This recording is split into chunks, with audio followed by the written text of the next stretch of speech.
My dear students, welcome to our channel.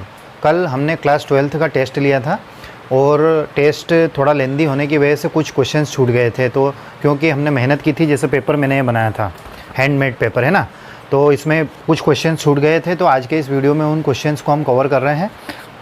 ठीक है, आप चाहें तो जैसे ये 4 लाइनें दी गई हैं और नीचे इनके प्रश्न दिए गए हैं, तो वीडियो को पॉज करके इन प्रश्नों के उत्तर आप अपने हिसाब से दे सकते हैं और फिर चेक कर सकते हैं। ठीक है, और बहुत से स्टूडेंट्स के कल कमेंट्स आए थे, बोले सर हम पहले से चैनल पर जुड़े हुए नहीं हैं, इस कारण की वजह से हम अच्छे से नहीं कर पाए। और कुछ का कहना था कि हमने पढ़ा हुआ था लेकिन फिर भी हम क्वेश्चंस को नहीं कर पाए, मीन्स हमारा 100% नहीं दे पाए। तो कोई बात नहीं है, हम तैयारी कर रहे हैं और यदि नंबर नहीं भी आ रहे हैं तो कोई दिक्कत नहीं है और हम प्रयास करेंगे। ठीक है, so don't worry, let's come to the point. अब बात करते हैं आपके टेस्ट में जो क्वेश्चंस बचे हुए थे। तो कल के वीडियो जिन जिन स्टूडेंट्स नहीं देखे हैं वो वीडियो उनको देखना है और साथ में इसको भी उसमें ऐड कर देना है आपको। तो ये 4 लाइनें दी गई हैं, जैसा कि हम कल 2 एक्सट्रैक्ट कर चुके थे उसी प्रकार से। तो चलिए इसको पढ़ते हैं। But what I am only a captive chain to the earth, in silence I grow old, in silence I wither and die. देखिए, इन 4 लाइनों को जैसे हमने पढ़ा तो हमारे दिमाग में आया कि हमने फॉरेस्ट एंड रिवर, ये हमारे टेक्स्ट बुक में पोएम है, उसको हम पढ़ चुके हैं। उस पोएम में क्या होता है कि एक फॉरेस्ट रहती है, मतलब रहता है ना, क्या रहता है? फॉरेस्ट। फॉरेस्ट का अर्थ होता है जंगल, और एक रहते हैं रिवर। ये 2 रहते हैं, फॉरेस्ट एंड रिवर। तो ये आपस में बातें करते हैं, एक दूसरे की प्रशंसा करते हैं और अपने आप को गिल्टी फील करते हैं, है ना। फॉरेस्ट कहता है कि नदी बहुत अच्छी है, उसका जीवन बहुत अच्छा है, वो निरंतर बहती रहती है। और नदी ये कहती है कि मैं निरंतर बहती रहती हूँ और फॉरेस्ट एकांत में बैठा रहता है, उसके पास जनजीवन, पेड़ पौधे, पक्षी वगैरह सभी रहते हैं। इसका, नदी का कोई साथी नहीं रहता है और इसका रहता है। तो ये जो 4 लाइनें दी गई हैं, इन 4 लाइनों में फॉरेस्ट रिवर से कह रहा है कि मेरा जीवन जो है एक गुलाम की तरह है, मैं एक जगह हमेशा बंधा हुआ रहता हूँ। तो चलिए इन लाइनों को पढ़ते हैं। तो इसमें पहला जो मीनिंग निकल रहा है वो ये है कि बट व्हाट आई एम, परंतु मैं क्या हूँ। तो ये आई यहाँ पर कौन है? ये फॉरेस्ट है। ये फॉरेस्ट अपने आप से कह रहा है या नदी से कह रहा है। ओनली ए कैप्टिव, कैप्टिव का अर्थ होता है गुलाम या फिर बंदी, जो एक ही जगह बंधा हुआ रहता है, captive. Chain to the earth, पृथ्वी पर एक श्रृंखला की तरह फैला हुआ हूँ। In silence I grow old, चुपचाप ही मैं बढ़ता हूँ, बड़ा होता हूँ और बूढ़ा हो जाता हूँ। In silence I wither and die, यहाँ पर एक वर्ड आया है विदर। इसका अर्थ होता है किसी पौधे का या किसी जीव जंतु का सूख कर मर जाना। तो मैं चुपचाप ही सूख जाता हूँ और मर जाता हूँ। जैसे कि कोई पेड़ है या पौधा है तो वह पानी की कमी से या अधिक एजेड होने की वजह से वो सूख जाता है, उसके बाद में उसकी मृत्यु हो जाती है। तो इस प्रकार से फॉरेस्ट जो है जंगल से बात कर रहा है। अब इससे रिलेटेड क्वेश्चंस प्रीवियस ईयर में किस प्रकार से पूछे गए हैं, उन क्वेश्चन की ओर बढ़ते हैं। तो पहला क्वेश्चन है, who is I in this lines, इन लाइनों में आई कौन है। तो देखिए, हमने पढ़ा है फॉरेस्ट, रिवर, अर्थ, सी। तो अभी हमने पढ़ा था कि फॉरेस्ट जो है जंगल से बात कर रहा है, तो यहाँ पर आई कौन है? फॉरेस्ट है। तो ऑप्शन नंबर फर्स्ट इसका सही रहेगा। The opposite of word free, free का अपोजिट क्या है? तो इन लाइनों में देखिए, एक वर्ड हमने पढ़ा है कैप्टिव। कैप्टिव का अर्थ होता है बंदी, और फ्री का अर्थ क्या होता है? आज़ाद होता है। तो इसका जो आंसर रहेगा वो रहेगा कैप्टिव, ऑप्शन नंबर 4। अगला जो क्वेश्चन है, give the name of the poet and poem, मतलब कवि और कविता का नाम लिखना है। तो कविता का नाम क्या है? फॉरेस्ट एंड रिवर है, और पोएट का नाम है जलालुद्दीन रूमी। देखना आप, है ना। What is noun form of die, die मतलब मरना। मरना क्या है? एक वर्ब है, इसकी नाउन फॉर्म लिखना है। तो नाउन फॉर्म क्या होगी? डेथ। डेथ का अर्थ होता है मृत्यु, तो ये इसकी नाउन फॉर्म हो गई। ठीक है दोस्तों, तो इस प्रकार से क्वेश्चंस आपके फाइनल एग्जाम पेपर में या जो क्लास 12th की अभी सप्लीमेंट्री की एग्ज़ाम होगी उनमें इस प्रकार के क्वेश्चंस पूछे जाते हैं। तो आप अच्छे से तैयारी करें। किसी प्रकार का कोई डाउट या कोई क्यूरी रहे तो आप कमेंट्स कर सकते हैं। अब कुछ क्वेश्चंस बचे हुए हैं आपकी ग्रामर से रिलेटेड, तो उनको भी हम देख लेते हैं, बाकी नेक्स्ट वीडियो में हम चर्चा करेंगे। कल जो हमने ग्रामर वाले क्वेश्चन किए थे उनमें कुछ क्वेश्चंस छूट गए थे, तो उन क्वेश्चंस को भी हम हल कर रहे हैं। ठीक है, ये 5 क्वेश्चन हैं। इन 5 क्वेश्चंस को आप चाहें, आपकी इच्छा हो तो आप अपने आप को एनालिसिस करने के लिए इन क्वेश्चंस को देखें, इनको नोट करें और इनके आंसर्स आप खुद लगाएं और वीडियो को पॉज करें तब तक। उसके बाद में मैं आपको इनके आंसर्स बताऊंगा और आप खुद अपना आकलन करें और आप मुझे बताएं, क्योंकि 5 नंबर का इससे पहले वो एक्सट्रैक्ट वाला था और 5 नंबर ये हो गए। मतलब आज का अगर ओवरऑल क्वेश्चंस देखे जाए तो 10 नंबर के, इन 10 नंबरों में से आपको कितने आ रहे हैं ये आप खुद मुझे कमेंट्स करके बता सकते हैं, ठीक है, और बताना भी चाहिए, आई होप। चलिए पहला क्वेश्चन देखते हैं। उम्मीद करता हूँ कि आपने अपने आंसर्स लगा लिए होंगे।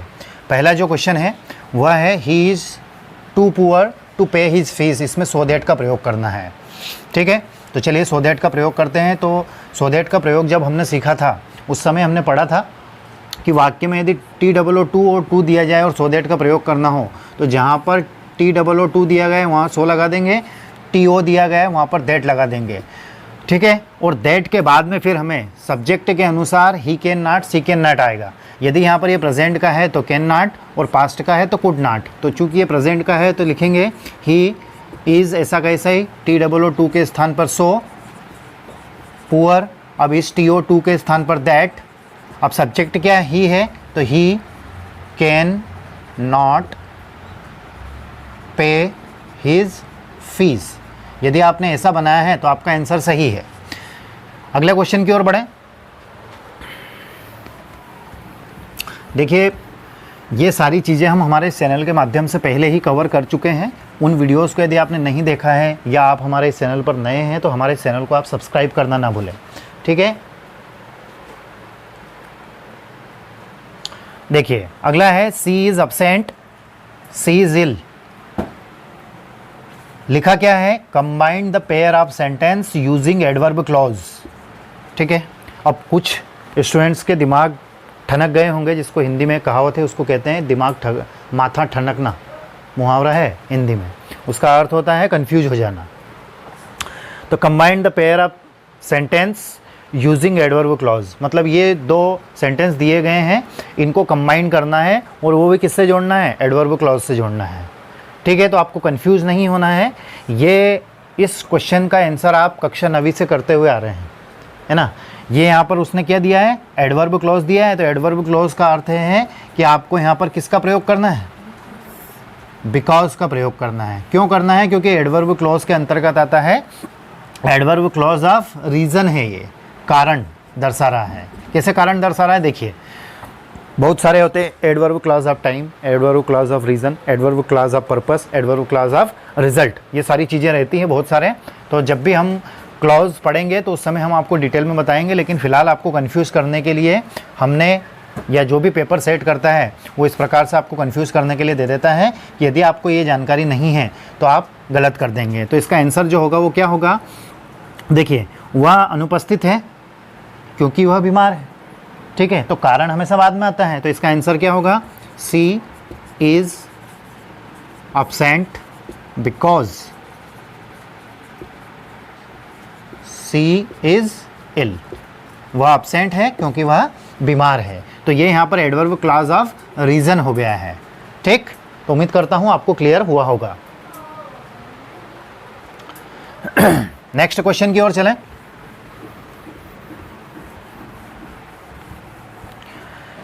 Shivani read a novel, question take करना है।